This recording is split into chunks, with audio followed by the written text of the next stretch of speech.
70-7 was the final count.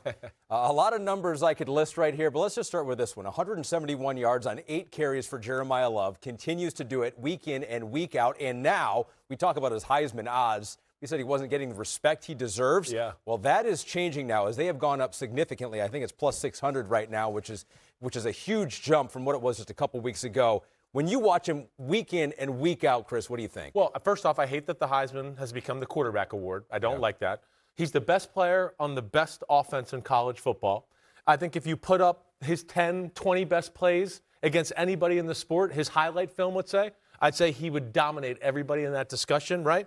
And then I would add to that and go, if Notre Dame just won one of those first 2 games and they were top 5 right now, I think he'd probably be the leader in the Heisman race. But because of where they are in their rankings, people are a little late to catch on to Jeremiah Love. Well, I think, too, because, we came into the season listing off all of the SEC quarterbacks, Cade Klubnik, those were the guys that we were talking about as the potential Heisman favorites. Right. And then it's been a weird race where it still feels wide open, even though, you still have Fernando Mendoza and Julian saying there. It feels like people should be open to considering a non-quarterback. Right. I mean, I'm a Heisman voter. I'm doing it because I'm with you, Chris. He's electrifying and he's physical. And it's hard to say, there's definitely 3 better college football players than Jeremiah Love. That's right. And he definitely stands out, Joshua, when you look at him. But this is now becoming a Notre Dame team that has Jadarian Price, who also pops. C.J. Carr makes more explosive plays than anyone in college football, and a defense that's improving.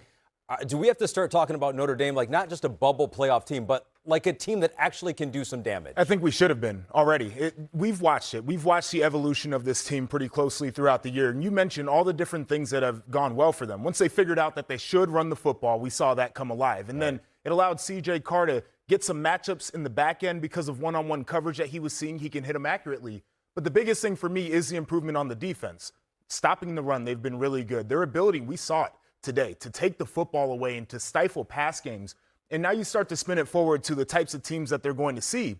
It's going to look different than what we saw against A&M. It's going to look different than what we saw against Miami. Right. And if you're out there saying it's the same team from week 1 or week 2, that's where Notre Dame's going to beat you because they're completely different right now.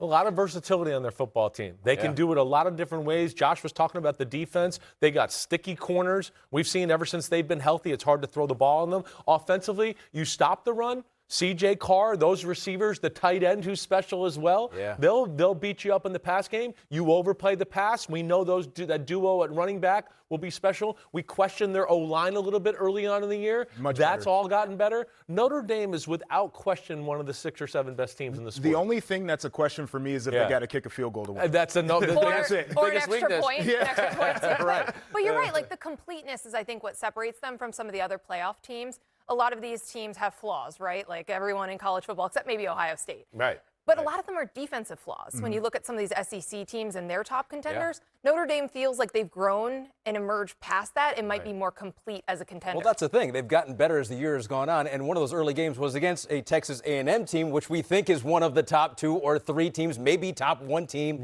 in the country right now. And so I think you say they're top 5 or 6. I think you can make the case that top they are 4, 5, 1, 3. 2, 3. Could they give Ohio State a game right now? Would you take them, or who would you take? Indiana versus Notre Dame right now, neutral field. Who you taking? Right? I think everybody, that pause says it all. Exactly right. Thank you. I'll put this real quick. I've said it since the start of the year. The way that their offense is played, Notre Dame's offense, if they had that offense a year ago, I think they beat Ohio State in the national championship. To your point, I think they could give Ohio State a run for their money right now.